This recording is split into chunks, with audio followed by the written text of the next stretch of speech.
Hey, what's going on, you guys? It's Aces High here, and today I'm bringing you guys the second part of, my whole French thing. Basically, it's Oversimplified's French Revolution Part 2. I'll go ahead and throw a link to Part 1 in case you guys missed it down in the comments or down in the description. And, yeah, I'm not going to say much more other than, the typical like, subscribe, comment what you guys want me to watch, all that jazz.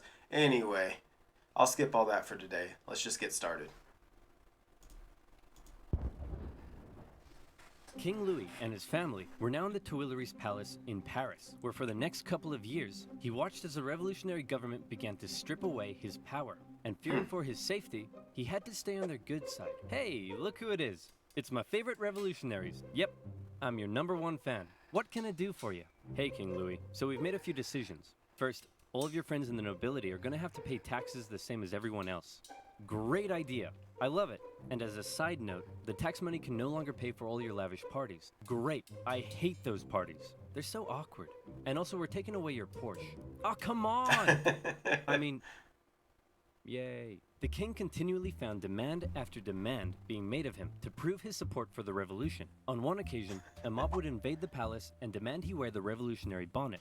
This is the face of a man who is definitely pretending he wants to wear that bonnet. Now around here, I want to mention that one thing King Louis had a problem with was people constantly raiding his palace. But one thing he didn't have a problem with was raiding noobs on this video's sponsor, Raid Shadow Legends. Oh God, I'll skip this. But one thing that I do want to point out is King Louis kind of seems like I don't know what's the right word. He just doesn't stand up for himself, you know. It definitely doesn't make for a very good leader or anything like that. Um, let me know. Let me know what you guys thought. Those of you that know a little bit more about the history of France and everything, what did you think of King Louis? Now where was I? Oh yeah. Seeing the situation rapidly turning against him, the king decided it might be a good idea to leave France and mount a campaign to retake his country from abroad. Luckily for him, he was married to an Austrian, so on the night of June 20th, 1791, the king and his family disguised themselves as servants and attempted to flee to the Austrian Netherlands. The royal carriage made a stop in the town of Varennes, and the postmaster there was like, "Hey guys, what's up? Where are you off to? We are but a collection of inconspicuous servants heading for the border for no particular reason at all." Say, you, the fat one, you look kind of familiar. Aren't you the king? Nope. Let me see your passport. It says here you're King Louis XVI. Nope, not me. Take him away, boys. The king is promptly returned. Were they really trying to escape in the royal carriage? That can't be right, right?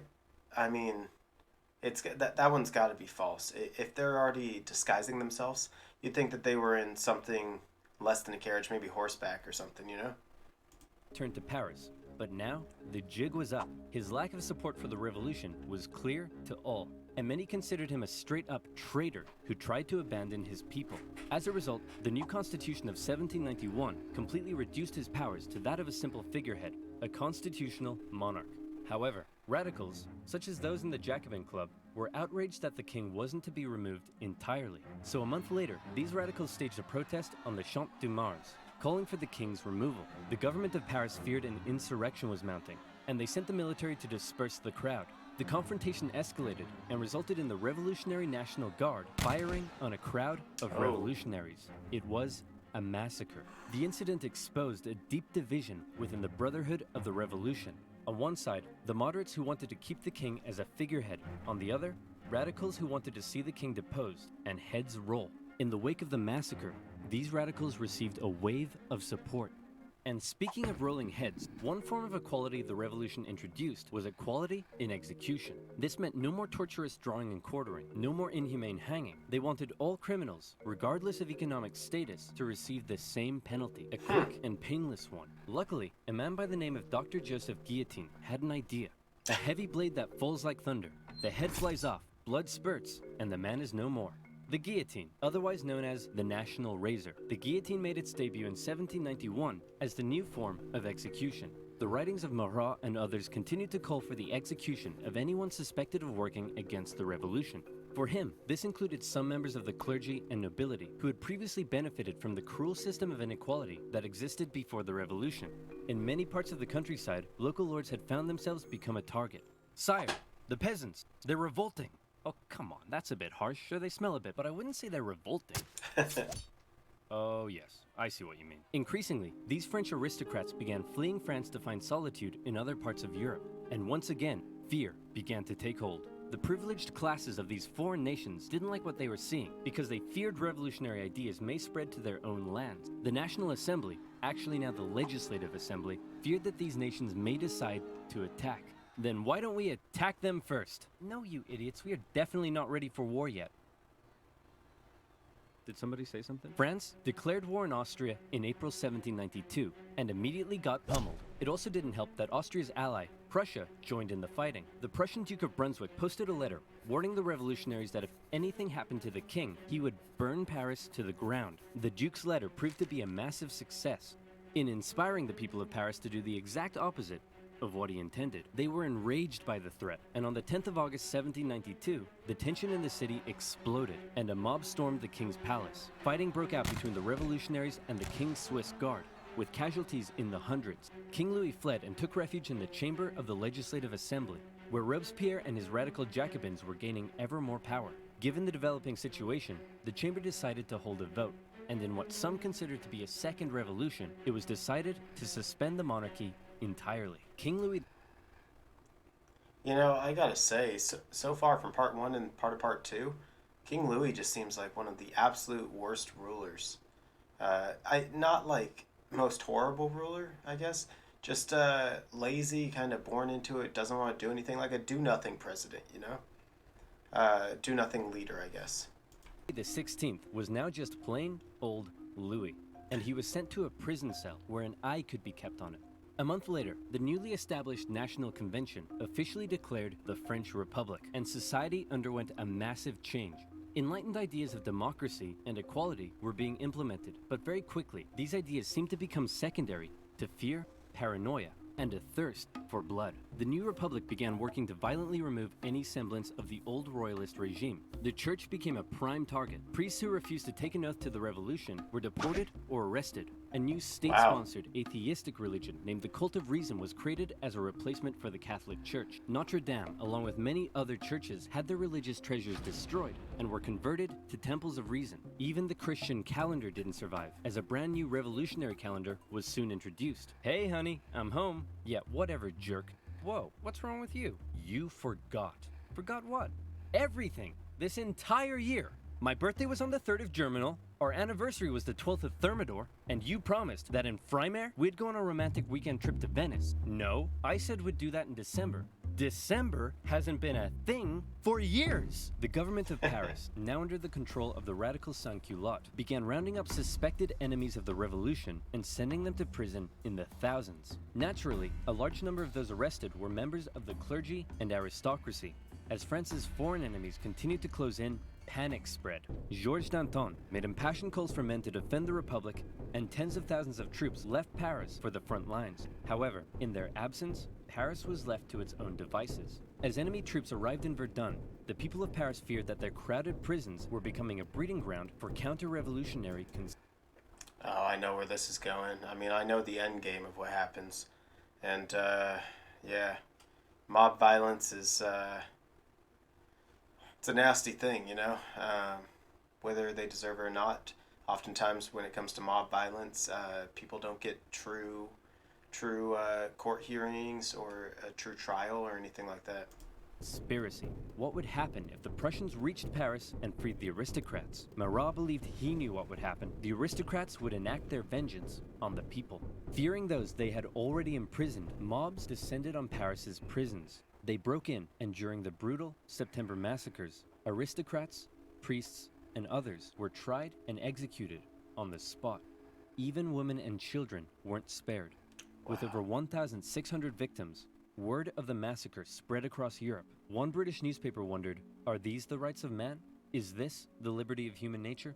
But there was still one man in particular that Robespierre and his radicals really wanted to see executed. Austria and Prussia pledged that after they defeated France, they'd return King Louis to the throne. Well, checkmate Austria and Prussia, because you can't return a man to the throne if he's already dead. Citizen Louis Capet was put on trial for treason. Obviously, he was found guilty, but his punishment was less certain. Many moderates wanted to simply deport him, but Robespierre insisted the revolution could only live if the king was dead. A vote was held, and by just one vote, Louis was sentenced to the guillotine. Wow. If you don't mind, I'd like...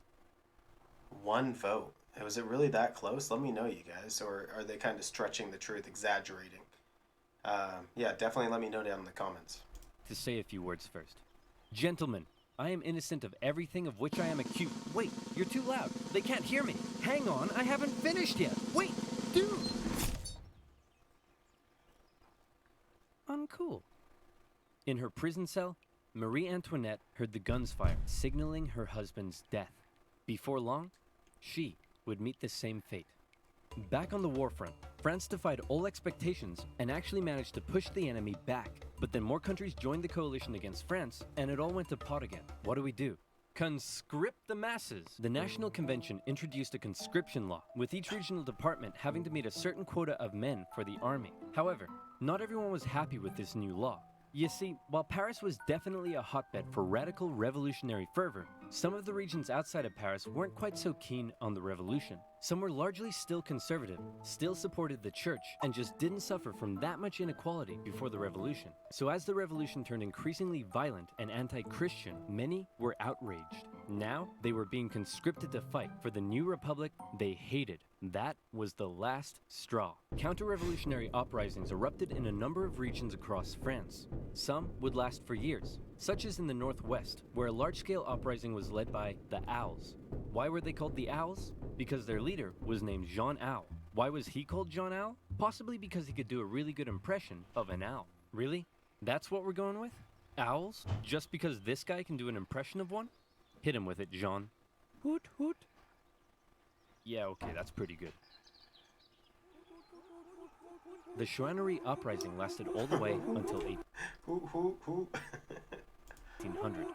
In the summer of 1793, the southern city of Toulon invited the British Navy over for some tea and crumpets. And then they asked if they'd possibly like to stay and occupy the city. Being an important naval base, this was a heavy blow to the Republic, who sent a relatively unknown young captain by the name of Napoleon Bonaparte to help stage the siege of the city. Toulon was recaptured by France in the winter, and for his service, Napoleon was promoted to the rank of Brigadier General. The most infamous...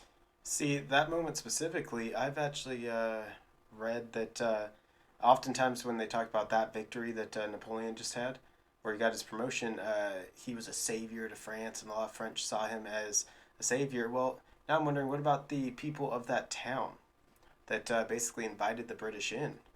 How did they feel about that? Counter-revolution, however, occurred in the Vendée region. Throughout 1793, revolutionary forces clashed with the region's Catholic and Royal Army. The Republic defeated the counter-revolution through cruel pacification. In particular, General Jean-Baptiste Carrier committed brutal atrocities. In one instance, he had thousands of civilians, priests, women, and children tied to ships, which were then sunk. Carrier would later be found guilty of war crimes and executed.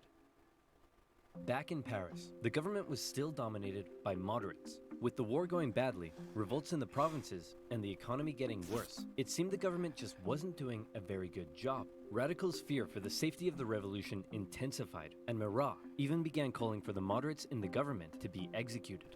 In return, the moderates called for the arrest of Marat. This led to a chain of events with the two sides in heated conflict. Robespierre declared the Jacobins to be an insurrection and called on the people to arm themselves. It all ended on the 31st of May 1793, with the National Convention surrounded by radical sans-culottes and 29 moderate Girondin politicians arrested. From this moment on, the moderates ceased to be a political force. Robespierre and his radicals would be in almost total control of the government. And this brings us to the story of a woman named Charlotte Corday. Charlotte lived in the northwest city of Caen, and like many in the area, was horrified at the rapid radicalization and increasing violence of the revolution. And the man she blamed more than anyone was Jean-Paul Marat. She wanted to bring peace back to France, and so she did something drastic. She traveled to Paris and told Marat she had a list of enemies for him to publish in his paper. Marat eagerly invited her in for a meeting. So where's that list of enemies you promised me? Here it is. Wait a minute. This isn't a list of enemies. It just says, yippee-ki-yay, mother... And just like that, Marat was no more. Did he really die in the bathtub? He was killed like that? I mean, look at that picture. Not that one. Mother... And just like that... Right there. I mean, I thought it was kind of a joke that he was in the bathtub, but specifically that painting. Wow. Interesting. Marat was no more. Charlotte was quickly arrested and sent to the guillotine. Her dream of restoring peace, however, died with her. Marat became a martyr. In temples of reason, symbols of the dead Marat became the new crucifix. In death, he became an even more powerful inspiration for the extreme levels of violence that were about to rip throughout the new republic. And that's right, here comes the Reign of Terror. If you thought this revolution already sounds pretty violent, well, you ain't seen nothing yet, son. The radicals were now in control, and they believed not only was France surrounded by foreign enemies, but that within the masses, there were also plenty of internal ones too. Individuals not loyal to the revolution, conspiring to bring about its downfall. Robespierre and the rest of the radical faction were having none of it.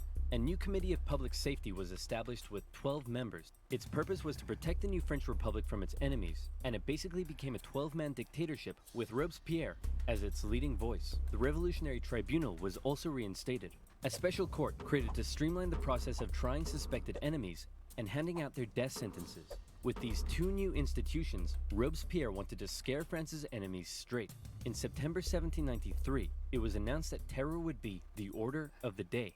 In other words, fear had become official government policy. And from then onwards, we enter into the period known as the Reign of Terror. Spies and secret police were everywhere and watched the people closely. France's public had to be extremely careful what they said and how they behaved. Obviously, criticizing this new system, or the government, would quickly have you sent off to the guillotine. But that's not all. Even the most minor offense could have you tried before the Revolutionary Tribunal. Hello, Citizen Martin. Hello, Monsieur Dubois. Monsieur? Did I just hear you say Monsieur? That's the old style of address, my friend. To the guillotine! You know what? I didn't like him, but I do feel kinda bad for the king and his family. Oof, expressing sympathy for the royal family, are we? To the guillotine! 12 sous for a loaf of bread? That's way overpriced. To the guillotine! Man, Yeah, I mean, let's be real. Living in fear like that, it's no way to live. I know it's very different, but it kind of reminds me of like secret police and everything during World War II in Germany. And you have to be so damn careful what you say, because when one power really rules like that, I mean, it can lead to a lot of problems, and oftentimes leads to another revolution or an uprising. This breadline is taking forever. To the guillotine! And you look like you're thinking anti-revolutionary thoughts. To the guillotine! Max, we're sending way too many people to the guillotine. To the guillotine! Chop, chop, chop, chop, chop, chop, chop. Wow. It was insane. All across France, about 40,000 people were killed for suspected crimes against liberty. Let's say your neighbor won't stop mowing the lawn at 7 in the morning. Well, then all you gotta do is tell the government they've been talking smack about the revolution. And there's a good chance they'll end up in front of the Revolutionary Tribunal. Maybe they'll even be executed, taking a metaphorical load off your shoulders and a literal one off theirs. The most prominent victim of the Reign of Terror was a certain Marie Antoinette, who was finally tried and found guilty of treason in 1793. She expected she'd be brought to the guillotine in a royal What is that, Star Wars AT-AT this time? I like it. carriage, fit for a queen. All the Republic could provide for her, however, was a wooden tumbril. At 37 years old, the most hated woman in French history met her end on the 16th of October, 1793. Robespierre had saved the revolution through terror. Internal dissent was being suppressed. The food situation was no longer quite as bad. Even the French military had got its act together again and pummeled the Allies at the Battle of Fleurus. For Danton and his followers, the time was right to try to normalize the French Republic. Hey Robespierre, so we were thinking that since things are finally going better, maybe we should rein in the terror. And while we're on it, we could possibly start taking it easier on the church, and also try to end this costly war. Oh, crap. As time went on, Robespierre seemed to go, for lack of a better term, a bit mental. He was hell-bent on creating what he called a republic of virtue, and for him, this meant amping up the bloodshed even more. Throughout the spring and summer of 1794, executions reached an unprecedented level during a period known as the Great Terror. Even those closest to him found their way to the guillotine if they dared oppose his ideas and actions, and he began alienating himself from the rest of the convention. He created a new deistic religion called the Cult of the Supreme Being, along with the new annual Festival of the Supreme Being. Man, I think Robespierre is really starting to lose it. He thinks he's a god or something. Nonsense. Sure, he's gone a little extreme, but he doesn't think he's a god. My children, bathe your immortal souls in the virtue of my republic.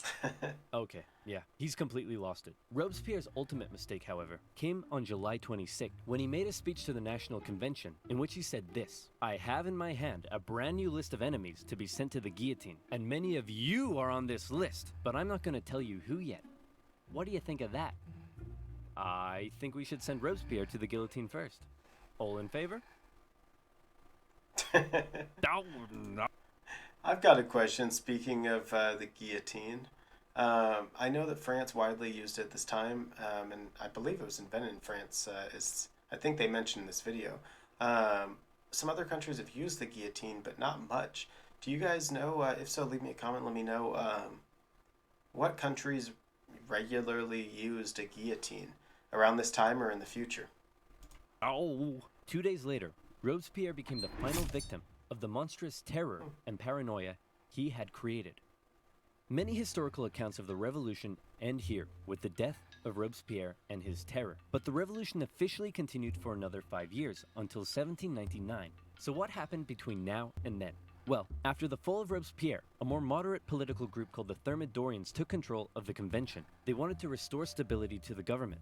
Now, Robespierre's allies and other radicals who had fueled the terror themselves became the target of political suppression. Bourgeois street fighters took on the radical sans-culottes in the streets during a period named the White Terror.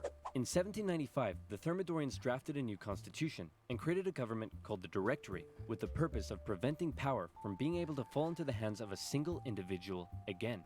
As this new government was being established, royalists who wanted to bring the monarchy back to France saw this moment as an opportunity to strike. They staged an insurrection in Paris and battled with the National Guard in the streets. Luckily, one Napoleon Bonaparte happened to be in Paris at the time, and he took control of the situation, firing on the crowd and putting down the insurrection. From this moment on, the people of Paris would never again be able to stage a popular uprising and lost their control over the revolution. For his actions, Napoleon became a general and was sent to take control of the French armies in Italy. The new Directory remained a fairly ineffective... Just imagine, how long this has taken, the entire revolution, just over the changes. Imagine you're growing up and you have to live through all this. It's just such an incredible amount of time.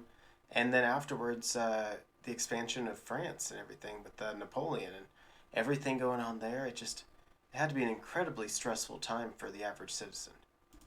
Government for the remainder of the revolution. It was plagued with corruption and struggled to keep the economy afloat, and as a result, wasn't very popular. For the people of France, with the strict social customs of both royalist France and the terror gone, they didn't really know what to do with themselves. Men no longer removed their hats when talking to women. Different classes began intermingling, and a publication began circulating that looked a lot like a modern dating app. It was social anarchy. Outside of France, the war continued. In 1795, France took the Netherlands, where they set up a puppet state. Then they negotiated both Prussia and Spain out of the war. The British attempted to land French royalists in the west to reinforce rebellion, but that plan failed. In 1796, the French planned a three-pronged attack with the aim of marching on Vienna and knocking Austria out of the war. The two northern armies were defeated and forced to retreat. However, Napoleon in the south, with groundbreaking military strategy, won battle after battle after battle. He pushed the Austrians out of Italy and began closing in on Vienna. The Austrians freaked out, and Napoleon oversaw the signing of a peace treaty. He had almost single-handedly knocked Austria out of the war, and by the way, he was only 28, so maybe it's about time you moved out of your mom's basement. Napoleon... Hey, I'm 28, but he's done a hell of a lot more than me, that's for sure. I have my house, but wow, that's actually incredible. Hell of a general, hell of a leader. became a famed hero among the French people, but his aspirations were still higher. He briefly went off to Egypt and discovered a bunch of gnarly Egyptian stuff, but then the British destroyed his fleet and trapped his forces. Say, Napoleon, sir, you're not gonna leave us here stuck in Egypt and return to France, are you? Nonsense, my boy. I would never dream of abandoning my loyal soldiers. Wow, what's that over there? On his return to Paris, Napoleon found himself to be extremely popular, and the government extremely unpopular, and he started getting some power-hungry ideas. Conveniently, a politician named Emmanuel Joseph Sieyès approached Napoleon and said, "Hey man, since you're so popular, do you want to help me stage a coup?" "Great idea. Let's stage a coup, and then I'll coup you." What? Oh. Napoleon, with the help of his politician brother, entered the government chamber, possibly got punched in the face, and finally his troops intimidated the council to dissolve the government and create a new constitution that basically made Napoleon a dictator. So there. I like that. Possibly got punched in the face. That didn't happen, right? I mean, There you have it. The French Revolution. all right. Well, that's about it, you guys. Let's have a chat about that. I mean, what do you guys think? Like I said, it just had to be incredible to live through this time period, and just all the changes that happened. And, I mean, the Napoleon expansion, that entire time period, plus the revolution and all the changes. I mean, you could be born and then be an adult by the time that it was all done. It's just definitely an incredible amount of time. As always, hope you guys enjoyed it. And if you guys want me to do something else, leave me a comment. I am working on a volcanoes video coming up, so that's pretty cool. But anyway, don't forget to hit that sub button, stick around. I do release videos every day. And till next time, I love y'all. This is Aces High, and I'm out.